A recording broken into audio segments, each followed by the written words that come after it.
I was getting ready to go to my son's house for dinner when my lawyer texted me, "Just call me, immediately." I dialed his number. What he told me about my new daughter-in-law shocked me. Within hours, I was standing in my son's driveway, knowing his perfect marriage was about to crumble. If you're watching this, subscribe and let me know where you're watching from. Let me back up and tell you how I got to this moment, because what started as an innocent dinner invitation became the most dramatic night of my 68-year life. My name is Margaret Thompson, and 6 months ago I thought I was the luckiest mother-in-law in America. My son James had finally found love with Cassandra, a charming pediatric nurse who seemed to adore both him and his old-fashioned mother. When they asked me to sell my house to help fund their dream wedding, I didn't hesitate. After all, they promised I'd always have a place with them. That Tuesday afternoon, I was pressing my good dress, the navy one with tiny flowers that James always said made me look distinguished, when my phone buzzed with Robert Mitchell's urgent text. Robert had been my attorney for 15 years, ever since my husband died. He never contacted me after business hours, unless something was seriously wrong. "Margaret?" His voice was tight when I called. "I need you to sit down." I perched on my bed in the small apartment I'd rented after selling my house. The cheerful yellow walls I'd painted to brighten my spirits suddenly felt garish under the afternoon light. "What's wrong, Robert? Is it about the will revisions we discussed?" "No, Margaret, this is about Cassandra, about your son's wife." My stomach dropped. "What about Cassie? She's not who she claims to be." The words hung in the air like smoke from a house fire. You can smell the danger, but you can't quite see the flames yet. I gripped the phone tighter. "What do you mean?" "I mean, Cassandra Williams Thompson doesn't exist. At least not the version your son married." I laughed, a short, nervous sound. "Robert, that's ridiculous. I've known Cassie for over a year. She's a nurse at Children's Hospital. She grew up in Colorado, lost her parents in a car accident when she was 25. Margaret, there is no record of a Cassandra Williams ever working at Children's Hospital. The woman your son married has been using a false identity." The dress slipped from my hands onto the floor. Through my small window, I could see the maple tree where I'd hung a bird feeder, watching cardinals visit throughout the lonely winter months. Such a normal view for such an abnormal conversation. "That's impossible," I whispered. "I'm afraid it's not. My investigator started looking into her background for the insurance policy updates you requested. What he found?" Robert paused. "Margaret, you need to get to your son's house immediately. Don't call ahead. Don't warn them you're coming. Just go." As I drove to James's house, my hands shaking on the steering wheel, I thought about how eagerly I'd embraced my new daughter-in-law. Maybe too eagerly. When you've been widowed for 15 years and your only child lives his busy life in another world of career success and social obligations, a warm, attentive daughter-in-law feels like a gift from heaven. Cassie had seemed to genuinely enjoy my company, calling me Mom Thompson with such affection that it made my heart flutter. She'd been the one who suggested I sell my house. "Mom Thompson," she'd said over coffee in my kitchen, her hazel eyes wide with concern, "this place is getting too big for you to manage alone. And honestly, the neighborhood isn't as safe as it used to be. I'd lived in that house for 37 years, raised James there, nursed my husband through his final illness in the bedroom overlooking the garden I'd tended for decades. But Cassie painted such a picture of independence and fresh starts that I found myself nodding along. "James and I have been talking," she'd continued, reaching across the table to squeeze my hand. "We're going to need help with the wedding expenses. I know it's a lot to ask, but if you sold this house, you could help us start our life together properly, and you could get a cute little apartment closer to us. We could see each other so much more often." The wedding had cost $47,000. I'd contributed $35,000 from the sale of my house, money I'd planned to live on for the rest of my retirement. But seeing James's face light up as he danced with his bride had made every penny seem worth it, or so I'd thought. Now pulling into their driveway behind James's BMW, I felt sick. The house they'd bought with the remainder of my money looked so perfect in the evening light, with its manicured lawn and designer landscaping. Through the front window, I could see them moving around the kitchen, preparing for my visit. They looked happy, normal, like a young couple excited to host James's mother for dinner. I sat in my car for a long moment, watching them through that window. Whatever Robert's investigator had discovered, my son didn't know about it yet. In a few minutes, I was going to destroy his world. But as I watched Cassie laugh at something James said, tossing her perfectly styled blonde hair, I realized something that made my blood run cold. She'd been playing a role this entire time. Every conversation, every shared meal, every moment I'd felt grateful for her presence in our lives. It had all been an act. And I'd not only fallen for it, I'd paid for the privilege. James opened the door with his usual broad smile, wrapping me in the kind of hug that reminded me he'd always be my little boy, even at 42. "Mom, perfect timing. Cassie's making her famous lasagna." He stepped back, and I noticed something I'd never seen before. He looked tired. Not just end-of-workday tired, but bone-deep exhausted. "Everything all right, honey?" I asked, following him into the living room. "Just work stuff. You know how it is in consulting." But his smile didn't reach his eyes. Cassie emerged from the kitchen wearing a floral apron over designer jeans, looking like she'd stepped out of a home magazine. "Mom Thompson, I'm so glad you could make it." She hugged me with the same warmth she'd shown for months, and for a moment I doubted everything Robert had told me. This couldn't be an act. No one was that good at pretending. "Dinner will be ready in about 20 minutes, she said. "Can I get you some wine?" I opened that Pinot Grigio you brought last time. As she bustled back to the kitchen, I noticed something else I'd overlooked before. The house was decorated entirely in Cassie's taste. Not a single item reflected James's personality, not his college football memorabilia, not the antique clock his father had left him, not even the painting he'd loved from our old house. It was as if James Thompson had been erased from his own home. "Cassie certainly has strong decorating opinions," I said carefully. James glanced around the room as if seeing it for the first time. "Yeah, she has great taste. Says my old stuff made the place look like a bachelor pad." But his voice carried a note I recognized, the same tone he'd used as a child when defending choices he wasn't entirely comfortable making. "James," I said quietly, "can we talk privately for a minute?" Cassie appeared in the doorway instantly, as if she'd been listening. "Is everything okay?" "Fine, sweetheart," I said with a smile that felt like glass. "I just wanted to ask James about his work presentation next week." Her eyes narrowed slightly, so slightly that 6 months ago I would have missed it. But now I was looking for cracks in her performance, and I found them. "Actually," James said, "I should check on something in my office anyway. Mom, want to see the new computer setup Cassie got me?" As we walked down the hall, I caught a glimpse of Cassie in my peripheral vision. She wasn't moving toward the kitchen. She was standing perfectly still, watching us go. And the expression on her face wasn't the warm concern of a loving wife. It was calculation. In James's office, the one room that still looked like him, I closed the door and turned to face my son. "James, I need to ask you something, and I need you to answer honestly. How much do you really know about Cassie's past?" James sat down heavily in his desk chair, and I saw something in his expression that broke my heart. Relief, as if someone had finally asked the question he'd been afraid to ask himself. "Why?" he said quietly. "What's wrong? Answer me first. What do you actually know about her background?" He was quiet for a long moment, staring at his hands. "She grew up in Denver, lost her parents in a car accident when she was 25, worked her way through nursing school, moved here 3 years ago for a fresh start. Have you ever seen pictures of her family? Her childhood home? Nursing school graduation? She says it's too painful to talk about." The accident was traumatic, but doubt was creeping into his voice. "Mom, what's going on?" I pulled out my phone and showed him the text thread with Robert. My attorney's investigator looked into Cassie's background for some insurance paperwork. "James, there's no record of a Cassandra Williams ever working at Children's Hospital." The color drained from his face. "That's impossible. She gets calls from the hospital. She talks about her patients. When have you actually heard these calls?" James opened his mouth to answer, then closed it. His eyes grew wide with a realization that was clearly painful.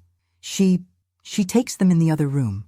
Says patient confidentiality requires privacy. Have you ever visited her at work? Met her colleagues? She said the hospital has strict policies about personal visitors in the pediatric ward. His voice was barely a whisper now. "Mom, you're scaring me." "I'm scared too, honey. But there's more." Before I could continue, we heard the kitchen timer go off, followed by Cassie's cheerful call. "Dinner's ready." James looked at me with eyes that reminded me of the 8-year-old boy who'd come to me when the neighborhood bullies made him doubt himself. What do I do? We go eat dinner, I said, and we act normal while I figure out how to tell you the rest. But as we walked back down the hall, I saw Cassie standing at the stove, and something about her posture, too rigid, too alert, told me she'd heard more of our conversation than we'd realized. The dining room table was set with the good china, my good china actually, that I'd given them as a wedding gift. Cassie had prepared a beautiful meal, everything perfect, down to the cloth napkins and fresh flowers. "This looks wonderful, dear," I said, taking my seat. "I wanted everything to be special," Cassie replied, but her smile seemed forced now. "James has been so stressed with work lately. I thought a nice family dinner might help." As we began eating, I watched my daughter-in-law carefully.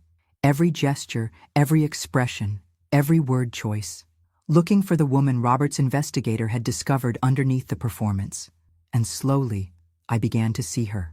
"So, Mom Thompson," Cassie said, cutting her lasagna with surgical precision, "how are you settling into your new apartment? I hope you don't regret selling the house." There was something in her tone, too casual, too pointed, that made my nerves sharpen. "Actually, I've been wondering about that," I said carefully. "It's been almost a year since I sold it, and I realize I never got a clear picture of where all that money went." James looked up from his plate. "What do you mean?" "Well, you said the wedding cost $47,000, and I contributed $35,000, but I gave you $50,000 total. What happened to the other 15? Silence fell over the table like a heavy blanket. James frowned, clearly doing mental math, while Cassie's fork paused halfway to her mouth. There were additional expenses," Cassie said finally. "The honeymoon, some house improvements, my student loan payments." "Your student loan payments?" I kept my voice light, conversational.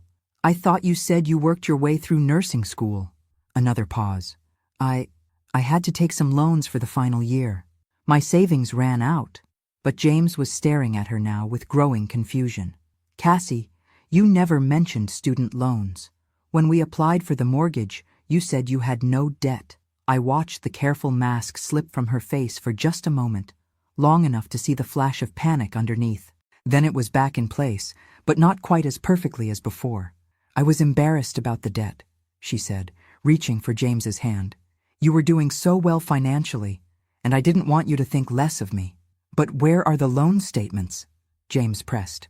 "I handle all our finances now. I've never seen any student loan payments going out." Cassie pulled her hand away and stood up abruptly. "I need to check on dessert." She disappeared into the kitchen, leaving James and me alone with the weight of unanswered questions. "Mom," James whispered, "what else did your investigator find?" I pulled out the folder Robert had given me and set it on the table between us. "Her real name is Catherine Blackwood. She's 34, not 38 like she told you. She was married twice before. Both marriages ended when her husbands discovered she'd been systematically draining their bank accounts." James stared at the documents as if they were written in a foreign language. "This can't be right.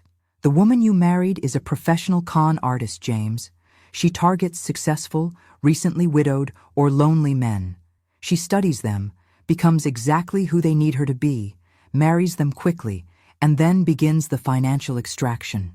From the kitchen came the sound of running water and cabinet doors opening and closing, normal dinner cleanup sounds. But I couldn't shake the feeling that Cassie was listening to every word. "The $15,000 from my house money?" I continued quietly. "She didn't use it for student loans or house improvements. She sent it to an account in Phoenix, where her sister lives. Her sister who supposedly died in that car accident with their parents." James was shaking his head slowly, like a man trying to wake up from a nightmare. "But she loves me. I know she loves me. Honey, she's very good at her job." The kitchen had gone suspiciously quiet. James noticed too, his head turning toward the doorway. "Cassie, everything okay in there?" No response. I felt a chill run down my spine. "James, where does she keep her purse?" "On the counter by the door. Why?" We both stood at the same time, moving quickly but quietly toward the kitchen. It was empty. The back door stood slightly ajar, and a cool evening breeze was stirring the curtains. "Her purse is gone," James said, his voice hollow. "So I did." I walked to the door and looked out into their backyard. At the far end, near the fence, I could see a figure moving quickly through the shadows. "She's running," I said. James rushed to the front window. "Her car's still here. She probably has another one parked nearby. James, listen to me carefully. We need to call Robert immediately, and then we need to call the police." But James was staring at the dining room table where Cassie's phone lay next to her abandoned plate. She left her phone. I picked it up. It wasn't locked. Another red flag I'd missed. The call history was mostly empty, but the text messages told a different story. Messages to someone named Marcus. "The old lady is getting suspicious. How much longer do I need to keep this up? The account in Phoenix needs more time." And then, from earlier today, emergency. She hired a PI need extraction plan now. "James," I said quietly, "sit down." He was reading over my shoulder, his face getting paler with each message. She was planning to leave anyway. Yes, but not until she'd taken everything she could. I scrolled to the Photos app. It was mostly empty, but there were several screenshots, pictures of bank statements, insurance documents, and investment accounts. All of them belonged to James. "She's been documenting your assets," I said, planning her final withdrawal.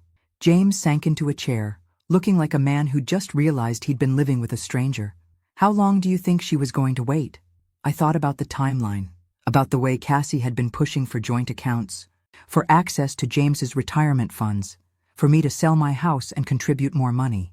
"I think she was planning to disappear right after she convinced you to make her the beneficiary of your life insurance policy," I said. "She mentioned that last week, didn't she? Said it was important for married couples to update their beneficiaries?" James nodded slowly. "She said we should do it after dinner tonight. She even had the forms ready." We looked at each other across the wreckage of what had been, just an hour ago, a happy family dinner. My son's marriage was over. The woman he'd loved, trusted, built a life with, had never existed at all. But there was something else in James's eyes now, alongside the pain and shock, something that looked like relief. "You know what the worst part is, Mom?" he said quietly. "I think part of me already knew." The police arrived within 20 minutes, but by then we all knew Cassie was long gone. Detective Rodriguez, a sharp-eyed woman about my age, listened to our story with the weary expression of someone who'd seen this particular tragedy before. "Ma'am," she said to me after examining Cassie's abandoned phone, "you probably saved your son from losing everything he owns. These marriage fraudsters typically escalate quickly once they have legal access to assets." James was sitting at his kitchen island, staring at the insurance forms Cassie had prepared for him to sign. "She was so insistent we do this tonight," he murmured. "Said it was romantic to make each other beneficiaries." "Romantic," I repeated dryly. "Nothing says I love you like $1 million life insurance policy." Detective Rodriguez almost smiled at that. "Mrs. Thompson, I'm going to need you to work with our financial crimes unit. Your attorney's investigation gives us a significant head start, but we need to trace all the money movements and identify other potential victims." Other victims. The phrase hit me like cold water. "How many others do you think there are?" James asked. "Based on the pattern your mother's investigator uncovered, possibly dozens. Catherine Blackwood has been operating this scheme for at least 8 years across 4 different states." I felt sick thinking about other mothers who'd given their life savings to help their son's happiness, only to watch it disappear into the pockets of a professional predator. Other men like James, who'd been manipulated into believing they'd found true love. "Detective," I said, "what are the chances we'll get the money back?" "Honestly, slim. These operations are designed to move money quickly through multiple accounts and jurisdictions, but we might be able to prevent her from victimizing others." After the police left, James and I sat in his living room surrounded by the remnants of Cassie's deception. Her coffee mug still sat on the side table, lipstick stain perfectly preserved. Her sweater draped over the back of the couch as if she'd just stepped out for a moment. "I have to ask you something, Mom," James said quietly, "and I need you to be honest with me." I braced myself. "Did you ever like her? Really like her? Or did something always feel off?" I thought carefully before answering. The truth was complicated. I wanted to like her so much that I ignored my instincts. I said finally. There were little things that bothered me, but I told myself I was being an overprotective mother-in-law. The way she never had stories from childhood that included specific details. How she always deflected when I asked about her nursing school friends. The fact that in all the months I knew her, Not one person from her past ever called or visited. James nodded slowly. She said she preferred to live in the present rather than dwell on the past. I thought it was healthy, progressive. It was careful, I corrected, and we both mistook careful for admirable. My phone rang. Robert's name appeared on the screen. The investigator found something else, Robert said without preamble. Can you and James come to my office first thing tomorrow morning? What kind of something else? The kind that's going to make you very angry. The next morning, Robert's office felt different. Instead of the usual calm atmosphere of legal consultations, there was an energy that reminded me of a war room. Papers covered every surface, and a man I didn't recognize sat at the conference table with a laptop and several manila folders. Margaret, James, this is Detective Frank Morrison from the Multi-State Financial Crimes Task Force. Detective Morrison stood to shake our hands. He was younger than I'd expected, maybe 45, with the kind of focused intensity that made you pay attention. Mrs. Thompson, your decision to investigate Cassandra Williams may have broken open the largest marriage fraud operation we've seen in the past decade. He opened one of the folders and spread out photographs, driver's licenses, wedding photos, and what looked like surveillance images. All featured the same woman, but with different hair colors, different names, different men beside her. Catherine Blackwood, alias Cassandra Williams, alias Christine Wilson, alias Carol Warner, Detective Morrison continued. 4 different identities that we know of, possibly more. 17 confirmed victims across Arizona, Colorado, Utah, and now New Mexico. James stared at a wedding photo showing Cassie, or Catherine, or whoever she really was, in a white dress, smiling radiantly next to a man who wasn't him. How long has she been doing this? Our earliest confirmed case dates back 9 years, but we suspect she's been refining this operation much longer. I studied the faces in the photographs. The victims, not Catherine. They all had something in common. Middle-aged professional men, most of them recently divorced or widowed. All of them with that slightly desperate look of people who'd given up on finding love and then stumbled into what seemed like a miracle. What's her total take? I asked. Detective Morrison consulted his notes. Conservative estimate, $2.3 million. The number hung in the air like a physical presence. James made a sound somewhere between a gasp and a groan. But here's what's interesting, the detective continued. In every previous case, she disappeared within 6 to 8 months of marriage. With your son, she stayed for almost a year. That suggests something different about this operation. Different how? I asked, though I was beginning to suspect I knew the answer. She was building something bigger. The other victims lost their savings, their homes, sometimes their retirement accounts. But none of them had a wealthy mother who could be manipulated into contributing additional funds. The room went very quiet. I felt James's eyes on me, but I kept staring at the photographs spread across the table. You're saying I was the long-term target, I said finally. James was just the entry point. That's our working theory. Everything about the timeline supports it. She met James right after his promotion was announced in the Business Journal. She researched his family, learned about your husband's life insurance payout, your property value, your close relationship with your son. I thought about all those conversations where Cassie had gently probed about my finances, my plans for retirement, my thoughts about leaving James an inheritance versus enjoying my money while I was alive. I'd thought she was being thoughtful. Instead, she'd been calculating. So what now? James asked. Detective Morrison leaned forward. Now we set a trap. Absolutely not, James said immediately. I won't let my mother become bait for this woman. It's not your choice, I said calmly, surprising myself with how steady my voice sounded. It's mine. We were still in Robert's office, but the atmosphere had shifted from information gathering to strategy planning. Detective Morrison had outlined his proposal. Use me to lure Catherine back into contact, hopefully catching her in an attempt to access more money. Mrs. Thompson, the detective said, I understand your son's concerns. This isn't without risk. But Catherine's pattern suggests she won't be able to resist coming back for what she sees as unfinished business. What makes you so sure she'll contact my mother? James asked. Robert pulled out another file. Because according to the investigator's financial analysis, she never got access to the main prize. Margaret, show him your bank statements. I'd brought my financial records as requested, though I wasn't sure why they mattered now.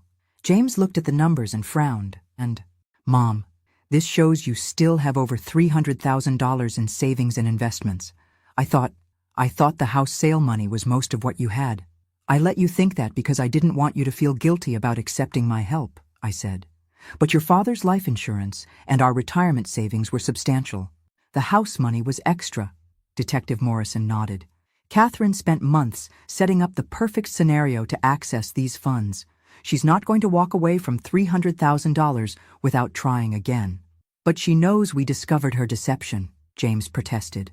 "Does she?" I asked, thinking it through. "She ran when she overheard us talking, but she doesn't know how much we learned or what evidence we found. For all she knows, we just had suspicions." Detective Morrison smiled. "Exactly. And that's where you come in, Mrs. Thompson. We're going to let her think she still has a chance." The plan was elegantly simple. I would reach out to Catherine through a mutual contact, a nurse at the hospital where she'd claimed to work, but who was actually part of a network Catherine used for references and false employment verification. I would express confusion and hurt about her sudden disappearance, but not accusation. "You'll play the concerned mother-in-law who thinks maybe James said something to upset her," Detective Morrison explained. "You want to help fix their marriage. You're worried about your son's happiness. And if she takes the bait, she'll come back with a story, something that explains her disappearance and makes James the villain. She'll probably claim he was abusive or controlling, that she was afraid for her safety, but she still loves him and wants to work things out." I thought about the woman who'd sat at my son's dinner table, who'd hugged me with such apparent warmth, who'd called me Mom Thompson with tears in her eyes when James proposed. How much of that performance would she resurrect to get her hands on my money? "There's something else," I said quietly. "Something I haven't told you." All three men looked at me expectantly. "Last week, Cassie asked me about my estate planning. She said she was concerned about James's financial security if something happened to me. She wanted to know if I'd considered making provisions for his spouse in my will." Detective Morrison's eyes lit up. She was setting up the endgame. "I think she was planning to arrange an accident," I said, the words feeling strange in my mouth. "Not immediately, but eventually, after she'd secured access to James's assets and arranged to inherit mine." The room went very quiet again. James had gone pale. "Mom, you can't do this. It's too dangerous."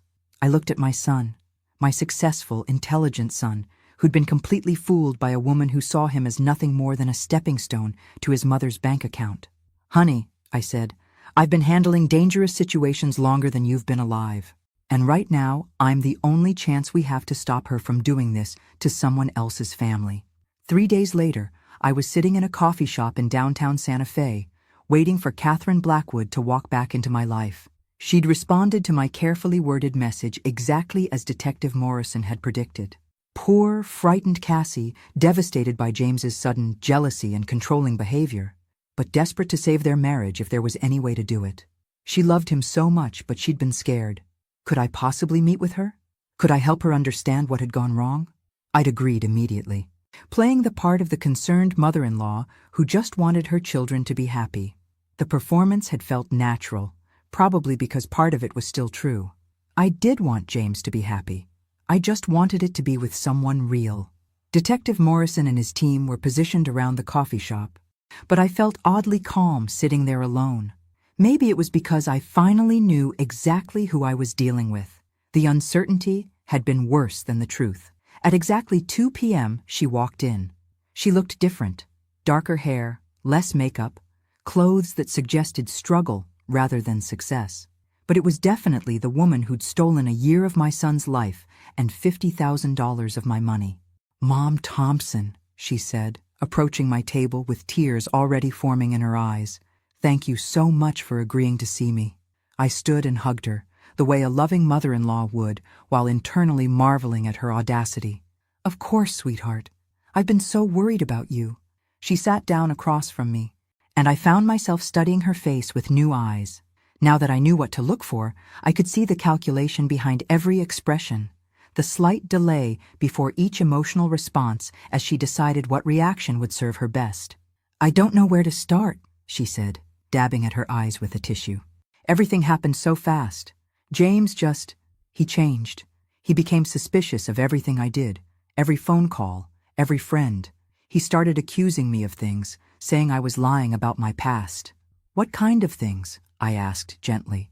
He said I'd never worked at the hospital, which is ridiculous. He called them pretending to be someone else, asking about me.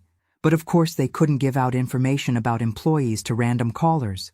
When they wouldn't confirm my employment, he decided that meant I'd been lying. I nodded sympathetically. That does sound like a misunderstanding. And then he found some old photos on my phone from before we met. Pictures with a friend's husband at a group dinner, and he became convinced I'd been married before. He wouldn't listen when I tried to explain. The lies flowed so smoothly, each one designed to cast James as paranoid and unreasonable, while positioning her as the victim of his unfounded suspicions. If I hadn't known the truth, I might have believed her. Cassie, I said carefully, James showed me some documents, bank records and things. He seemed to think there were financial irregularities. For just a moment her composure slipped. I saw a flash of cold calculation before the tears returned. That's the worst part, she said. He's convinced I took money from your house sale. Mom Thompson, I would never. I love this family. You've been like a real mother to me. She reached across the table and took my hand, and I had to resist the urge to pull away. I know, sweetheart, I said. But James seems very sure about what he found. Maybe if you could just explain the bank transfers, show him where the money went. What bank transfers? She asked, but her grip on my hand had tightened. The $15,000 that went to Phoenix, I said quietly. He thinks you sent it to someone there. Catherine went very still. When she looked up at me again, all pretense had disappeared from her eyes. How much do you really know? She asked, her voice completely different now, harder, colder, without any trace of the sweet daughter-in-law I'd thought I loved. I smiled at her, and for the first time in this entire ordeal, I felt genuinely happy. Everything, Catherine, I said. We know everything. The transformation was remarkable to watch. In the space of seconds, Catherine Blackwood shed every trace of the vulnerable, heartbroken young wife and revealed herself as the predator she'd always been. You have no idea what you're dealing with, she said, her voice low and dangerous. That money is gone, and there's nothing you can do to get it back. Actually, I said, there's quite a lot we can do. I gestured slightly, and Detective Morrison materialized at our table as if he'd been invisible until that moment. 2 other officers appeared at the exits. Catherine Blackwood, you're under arrest for fraud, identity theft, and conspiracy to commit financial elder abuse. She didn't struggle as they cuffed her, but the look she gave me was pure venom. This isn't over. You can't prove half of what you think you know. We don't need to prove half, Detective Morrison said pleasantly. We only need to prove enough. As they led her away, I felt a strange mixture of satisfaction and sadness. Satisfaction because justice was finally being served, not just for James and me, but for all the other families she'd destroyed. Sadness because I genuinely liked the person I thought she was, even if that person had never existed. James appeared at my side as the police car pulled away. Are you okay, Mom? I'm fine, I said, and realized I meant it. Better than fine, actually. What happens now? Now we rebuild, I said, and we do it honestly this time. 6 months later, James and I were sitting on the deck of my new house, a smaller place that I'd bought with my own money, chosen because I liked it, not because someone else convinced me I needed it. The legal proceedings were ongoing, but Detective Morrison was confident they'd recover at least some of the stolen money from Catherine's network of accounts. I got a letter today, James said, pulling an envelope from his jacket pocket, from one of Catherine's other victims, a man in Colorado whose case helped build the prosecution's pattern evidence. What did he say? He thanked us, said knowing other people had been through the same thing helped him feel less stupid for falling for her act. I looked at my son, who was slowly returning to the person he'd been before Catherine had systematically isolated him and undermined his confidence. You weren't stupid, James. None of us were. We were human. Still feels pretty stupid. Well, I said with a smile, if we're going to feel stupid about something, let's at least feel stupid about something worthwhile, like believing in love instead of assuming the worst about everyone we meet. James laughed, the first real laugh I'd heard from him in months. When did you become so wise? I've always been wise, I said dryly. You just stopped listening to me for a while there.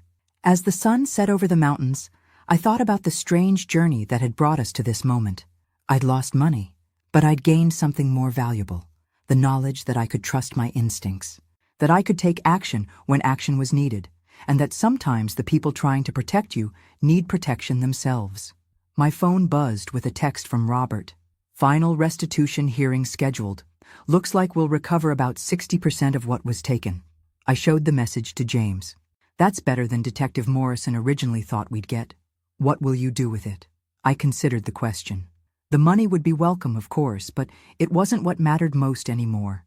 I think, I said slowly, I'll donate some of it to a fund for fraud victims, and maybe use some to take a very long vacation. Somewhere warm, where nobody knows my story, and I can just be a woman enjoying her retirement.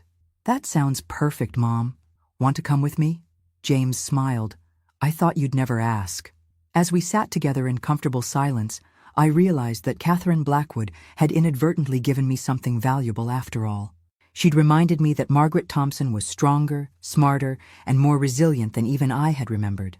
And sometimes, that's the most valuable gift of all. Thanks for listening. Don't forget to subscribe and feel free to share your story in the comments. Your voice matters.